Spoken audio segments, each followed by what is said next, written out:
This is ChangeMakers with Katie Gore, finding the right solutions for the affordable housing community.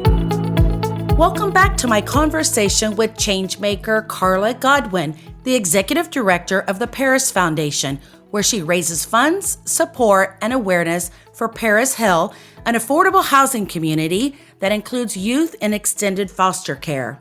Carla, I want to start part 2 with a question many people may have after listening to the first part of our talk. How were you able to pull this off, and how did the community all come together? So I'm sure that you are aware that affordable housing is really tricky in terms of all the different pieces of funding, and it's doable, right? So I would say, PERIS Hill is a public-private partnership model in a lot of ways. It took the Graves Foundation doing the research and incubating the idea to get to the place where we had the funding, right? And then it's actually a federal low-income housing tax credit program. So we had to, apply for tax credits, and that's a couple of years process to get that done. And then we have funding from the Graves Foundation, continued funding from them. We have the City of Minneapolis Affordable Trust Fund gave us some funding, Hennepin County Affordable Housing Incentive Fund, and the Metropolitan Council Livable Communities Demonstration Act. And then we have an investor through the tax credit program, and that's R4 Capital is our investor, and then a loan from Bremer Bank. So it's a compilation of, city, county, funds, and then the tax credits and a loan as well. So building loan. So you mentioned there are 45 affordable housing units, and you're relatively new. You're what are you, 6 months into full occupancy? Is that where you are? Yep, we are 6 months into open, and we are just getting to full occupancy. So we're very excited about that. And the portion that you have set aside for the youth or adults who are aging out of the foster care system, really, and then what is the other mix that you have set aside for those units? Who's occupying those? Sure. So again, 45 units, 15 for youth, and those ones are at 30% area median income rents. So those are deeply affordable. The other 30 units are at 50 to 60% area median income rents. So they're income qualified at 50 to 60% income, and then that means the rents as well are 50 to 60%. As word is getting out, how are you seeing the waiting list or the demand build for what you have right there? We're super excited to be full and have all of our youth moved in. And I, just this morning received a text from somebody saying, "Hey, I need to know about the waiting list." And so we're regularly getting interest.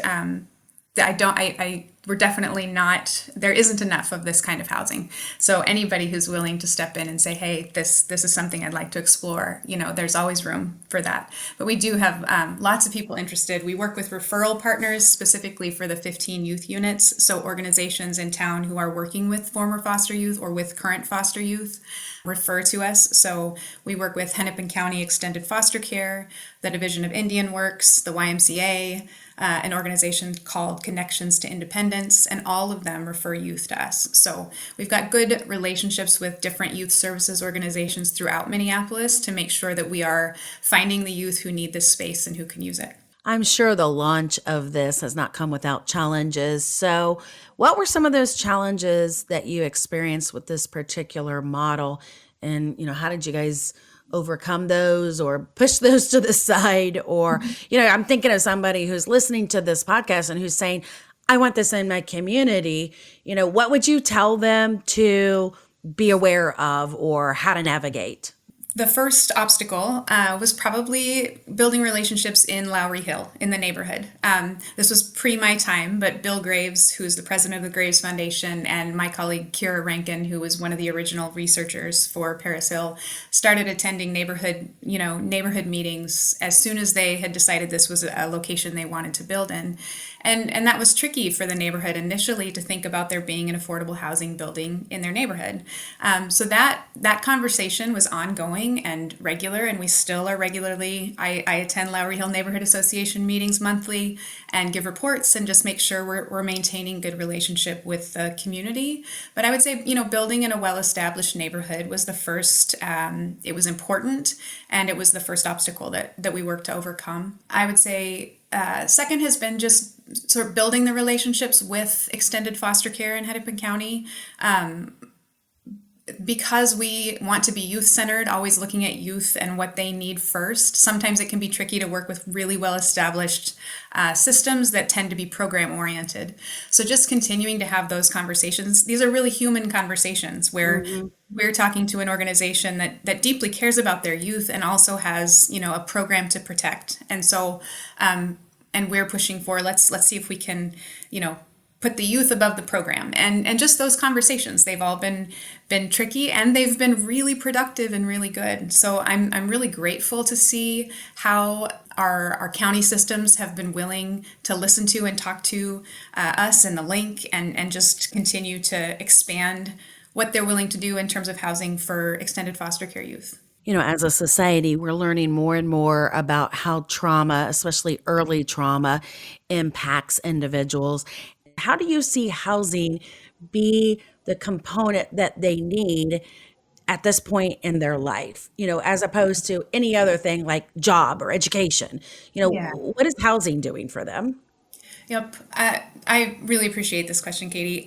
Trauma is, like you said, deeply impactful, right? And it isn't something that you just get over, right? It sets into your body and it stays. And so a big part of countering trauma is safety and making your body feel safe, right? And so part of what the Link does, all of their services are trauma informed, but we're also working particularly at PERIS on trauma recovery and actually thinking through what does it mean to create a space where youth can start to recover from trauma that they may have already experienced.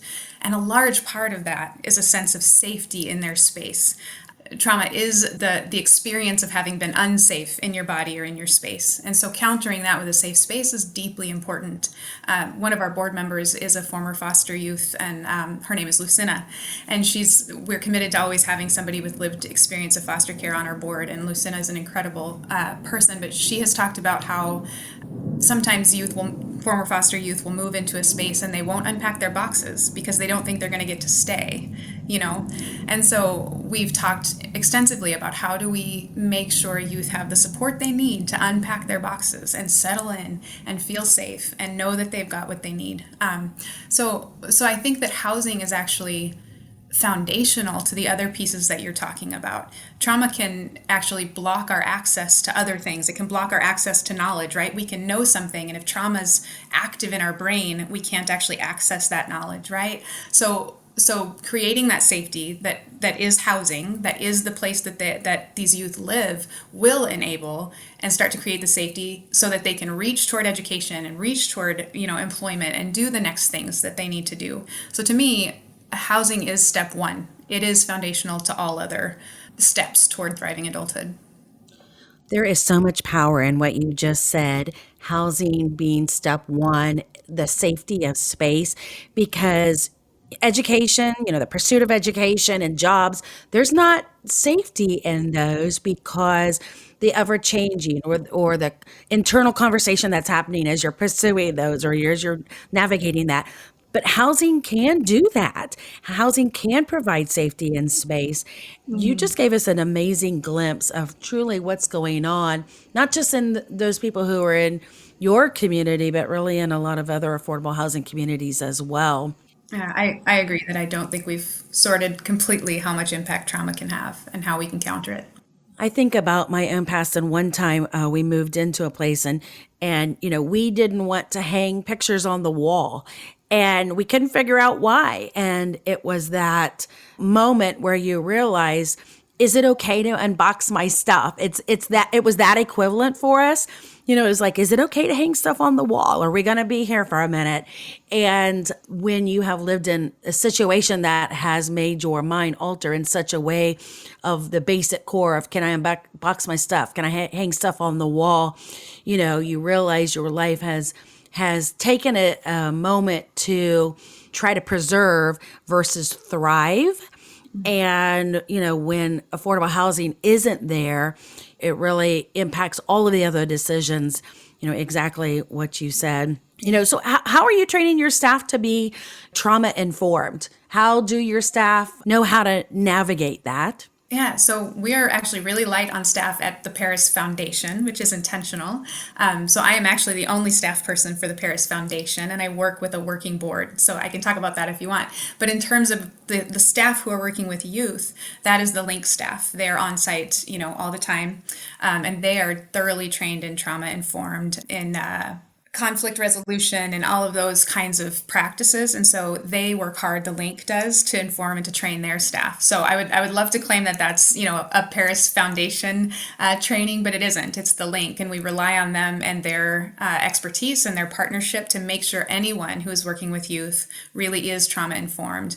We are starting to work with some local partners who do trauma recovery work and trying to bring in opportunities for young people to work with. There's a group called Kenty Circle that works with trauma recovery. And so working on those things as well, and rebuilding connections that youth may have lost in being taken from their communities and their homes. So those are the kinds of things that we think can help youth with trauma recovery, besides just having a space that actually feels like home and that they know they've got support downstairs that they can reach to at any moment. Did you ever think that when you went to get your master's degree in English literature that this is where you would end up? Or did, in your mind, you knew where you were headed? I mean, how did you evolve here personally to be doing what you're doing right now? I appreciate that question too, Katie. No, I didn't imagine being here, actually. My progression has been interesting. I'm a single mother, recently a single mother, and so I think that figuring out how to take my deep interest in humans, which is what drove my degree for literature. Reading is just a way to watch people more, right? And to get to know what motivates people. My deep interest in humans and my deep desire to see humans thrive, I think, is what caused me to do a degree in literature. It was actually that curiosity. And then it's that same curiosity that led me to work with female clergy and women in church leadership, to see what is it that would make you decide to do this job, even though you've been told you can't? And how can you actually start to feel a sense of that calling and that being something that is yours, And I think it's the same thing that led me here. How is it that a youth can live through what these youth have lived through, that a young person can go through what they've gone through and still have a thriving life? How can that be possible? And I think that the beauty and the inspiration pieces that we've been talking about, and the recovery and the safety, those are all parts of that. And so I think that my trajectory here has been one of just deep curiosity about humans and how humans thrive and how humans survive in very tricky situations. And my transition from faith work into this work has been in part because of my transition into single motherhood and knowing that I needed a stability that I didn't have. And so it was a step towards safety for me to transition into the philanthropy side of this work. Well, I am eager to watch the analytics, and I'm so glad that you are, unveiling a really innovative model that is much needed. And Minneapolis should be very proud of what you guys are doing. And I hope that this can be replicated and all the metrics have all the success benchmarks that you guys want it to, because I really believe the combination of what you're doing with supportive services and beautiful design and meeting an affordable housing need is something that we all need to hear, how you guys made this happen. I really appreciate what you guys are bringing to not just your community, but now we get to expand this to the national platform, and a lot of other people get to hear about the PERIS Foundation and about you personally. So thank you so much for bringing this to our radar. Absolutely. Thank you so much for having us and for, just spreading this idea. I appreciate it. Thanks for listening to Changemakers with Katie Gore. To find out more about Katie, go to quadel.com. That's QUADEL.com. This has been a production of Forbes Books Radio.